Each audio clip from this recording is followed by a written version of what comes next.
So ayan, what's up mga idol? Magandang araw po sa inyong lahat. Welcome back po sa ating panibagong vlog. So ngayong araw mga idol ay meron tayong panibagong ilalabas na version 2 na naka-max setup. So ayan, papakita ko po sa inyo mga idol yung ating unit na ilalabas. So ito po mga idol yung ating unit na ilalabas ngayong araw. Ito po ay kasang Euro 150 at ito po ay version 2 na ordinary. So bali ito mga idol ay blue and white combination. So back to back po yung kanyang upuan mga idol. Ayan.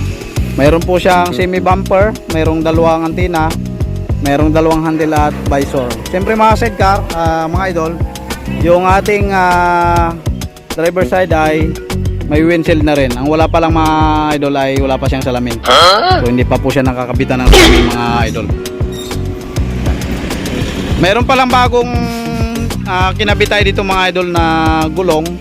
At siyempre mags, naka-mag setup na po pala ito mga idol. Ayan o. Ayan. Yung ganitong klase po ng gulong ay 17 po yung kanyang size. Ayan, pwede po ito sa mga pang 125, pwede din siya sa mga scooter, pwede din siya sa Honda Wave mga idol.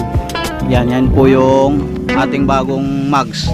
Ang mags na yun mga idol ay mayroong maraming kulay yan. Mayroong pula, mayroong dilaw, yan, mayroong blue, mayroong orange. Depende po yan mga idol sa gusto nyong ipakabit na kulay na mags sa kanyang kombinasyon. Katulad yan, blue po yan mga idol. Blue din po yung motor at yung bubong ng ating sidecar. Yan. Ito nga pala mga idol ay dadalhin po sa Bataan. So ayan. Bali pang pasada po ito mga idol. Ito po ay back to back. Ayan. So ganito po yung pagkakayari niya kapag 17 na size po yung kinabit na gulong. Ayan. Medyo mataas po yung kanyang kanyang tapalodo mga idol sa side wheel. Kaya ganito po yung magiging itsura ng upuan at sandalan. Ayan. So ayan, blue white combination din po yung ating upuan. At siyempre mga idol, nilagyan po natin yan ng rubber pad. Stainless po yung kanyang flooring. At siyempre mga idol, mayroon po siyang dalawang tail light. Yan, ito po mga idol, yung dalawang tail light. So yan. So ayan, meron din siya mga idol na mudguard tayong nilagay. Yan, kulay blue at nilagyan na natin ng stainless. So ayan. Meron siyang carrier mga idol yung ating unit na ito. Ayan. At syempre ito yung motor natin mga idol. Ayan, Euro na motor. Ayan. Yan, daan hari. Ayan, 150 Euro 3. So ito po ay 150 na 4-stroke na Euro mga idol. Ayan. Meron na siyang kasamang side mirror mga idol yung unit na ito. Ayan. Stainless na rin yung kanyang driver side. Ayan mga idol. So ayan, bali mga idol, yung update po pala ng price ng version 2 natin ay nagkakahalaga po siya ng 50,000. Bali tumaas po tayo ng 5,000 dahil po sa sobrang pagtaas ng mga bilihin ngayon mga idol. Yan, kung mapapansin nyo naman, lalo na sa bigas ngayon, grabe yung pagtaas mga idol ng bilihin.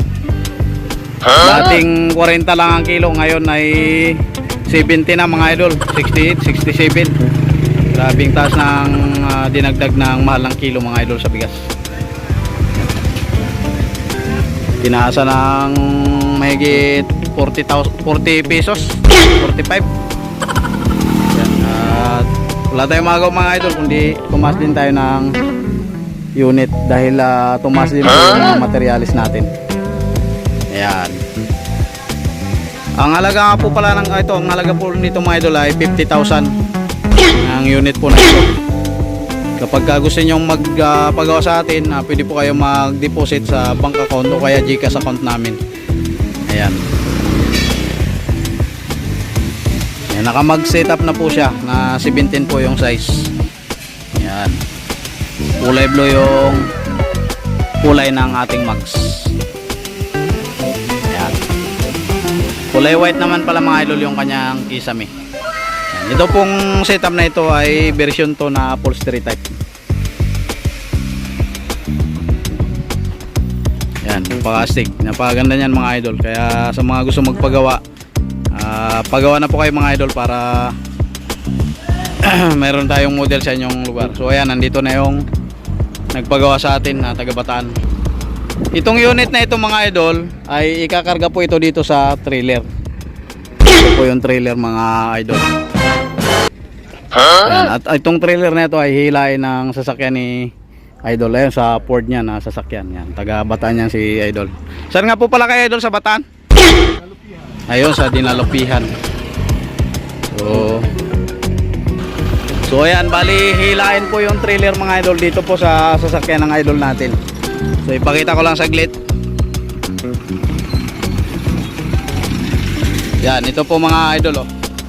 Yan, bali isasalpak po dito yung trailer. Tapos hilain ng sasakyan ni idol. Yan. So yan po yung trailer mga idol na lalagay doon sa likuran ng sasakyan ng idol natin. At ikakarga po yung unit. Yan, bali kakabitan na natin ang salamin mga idol.